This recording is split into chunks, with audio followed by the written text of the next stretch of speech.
एक क्वेश्चन है जी कि अगर आप एक रैग बेस्ड ऐप बनाते हैं और आपका क्लाइंट आपको कहता है कि जी क्वालिटी ऑफ रिस्पांस अच्छा नहीं है, तो how you can improve that? क्योंकि आप मॉडल को दोबारा से रीट्रेन नहीं कर सकते, आप मॉडल को वही रख रहे हैं, लेकिन आप अपनी जो बेसिक चीज़ है वो या तो अपना कॉन्टेक्स्ट रीट्रेन करते हैं या रिट्रीव करते हैं अच्छे तरीके से, या उसको आगे लेके चलते हैं। अब स्टेप बाय स्टेप चलते हैं। सबसे पहले आपके पास टेक्स्ट मौजूद है, उस टेक्स्ट के अंदर जो मेन चीज़ है आपकी पीडीएफ है, पीडीएफ को टोकनाइजेशन के अंदर लेके जाना है, एट द एंड आपके पास वेक्टर्स एंड एम्बेडिंग्स बननी है। ठीक है, एम्बेडिंग बनाने तक के प्रोसीजर में डिफरेंट मेथड्स यूज होते हैं।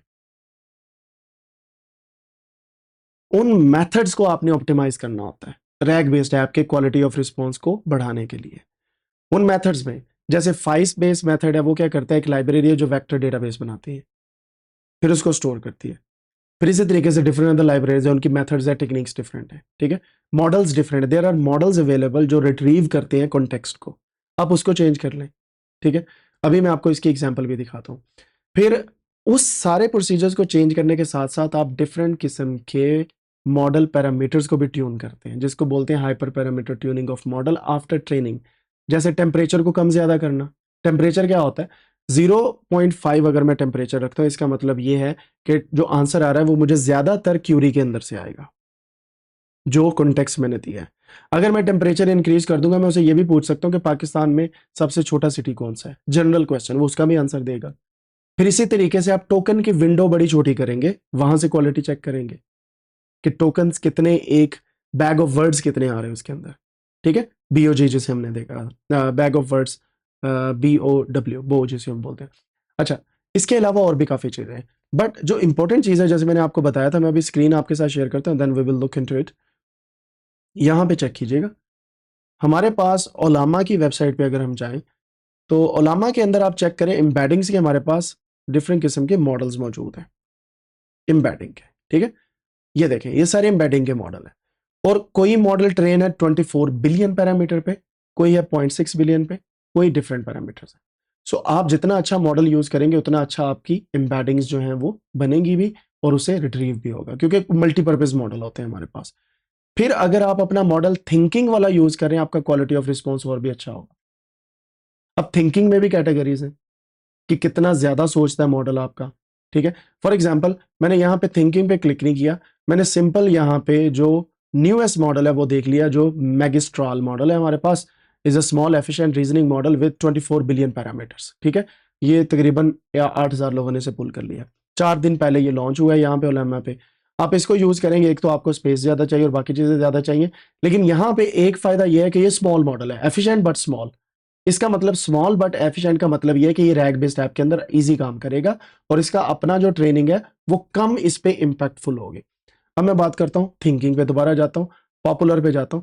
इस वक्त अगर आप ये चेक करें तो ये हमारे पास 671 बिलियन पैरामीटर तक ट्रेन है। अब इस मॉडल में और इस मॉडल में जमीन आसमान का फर्क है। यहां पे 24 बिलियन है और यहां पे हमारे पास है 671 बिलियन। अब वो मॉडल कौन सा यूज कर रहे हैं, it depends, and then the quality of response will be even higher. ठीक है, दो किस्म के मॉडल्स आप यूज कर सकते हैं, एम्बेडिंग का model and the other one is thinking model. यहां तक क्लियर होगी बात। अब चलते हैं जो है हमारे पास स्टेप्स जो हमने देखे थे वेक्टर एम्बेडिंग के, उस पर डिपेंड करता है। फिर साइज ऑफ द मॉडल पे डिपेंड करता है। फिर इसके बाद अगर वो मॉडल फाइन ट्यून्ड है, उस पर डिपेंड करता है, क्योंकि कुछ मॉडल अकेले, जैसे डीप सीक R1 है, लेकिन कुछ लोगों ने इसे ट्रेन किया हुआ है गैमा 3 के साथ, मतलब दोनों को इम्बेड करके फाइन ट्यून कर दिए। सो ये डिपेंड करता है चॉइस ऑफ मॉडल पे। पहली चीज, क्वालिटी ऑफ रिस्पॉन्स कैसे इंक्रीज करता है। Steps of creating vectors, databases, embeddings and tokens. फिर डिपेंड करता है आप पैरामीटर्स कितने यूज कर रहे हैं और किस तरीके से पैरामीटर्स को ट्यून करें। मॉडल आ गया ना आपके पास, लेकिन still you can tune the parameters.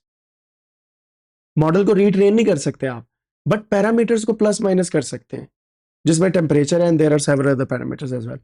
Then the fourth and important thing is choice of embedding model. ठीक है, and of course at the end resources भी मैटर करते हैं। अब अगर आप कहें कि ये हमारा 32 GB का सिस्टम है और इसके ऊपर आपने मॉडल रखना है, तो भाई वो कोई पागल ही होगा जो 671 बिलियन पैरामीटर वाले पे ट्रेन करेगा। ठीक है, ये वही बात हुई कि मेरे पास 10 रुपए है, लेकिन मैंने लेना आईफोन है, सिंपल सी बात है। ठीक है, तो everything is related to the I would say resources. अब बात आती है कि आपने एक्सपर्ट हायर किए हैं कि नहीं, I don't know those that team, लेकिन आई वुड रिकमेंड कि आज देम कौन सा मॉडल कहाँ पे यूज़ कर रहे हैं, कौन सी टेक्निक यूज़ कर रहे हैं, किस तरीके से वो यूज़ कर रहे हैं, और फिर कौन सा पैमाना है भाई क्वालिटी ऑफ रिस्पॉन्स को देखने का।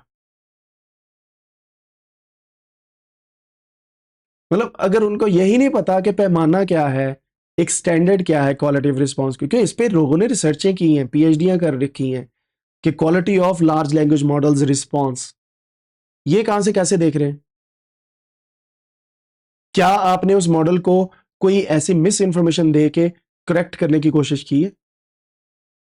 जैसे रिसेंटली चला था 2/2 = 4, एक बंदे ने पूछा, वो कहता नहीं 2/2 = 5 होता है, तुम 4 के ही जा रहे हो।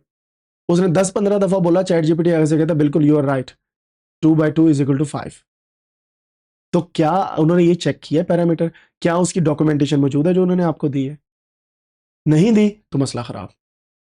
इसलिए यू नीड टू चेक कि मैट्रिक्स कौन कौन से हैं, and then they need to provide you the information कि किस तरीके से उन्होंने फाइन ट्यून की है सारी चीजें, and how the quality of response is improving, या कैसे था।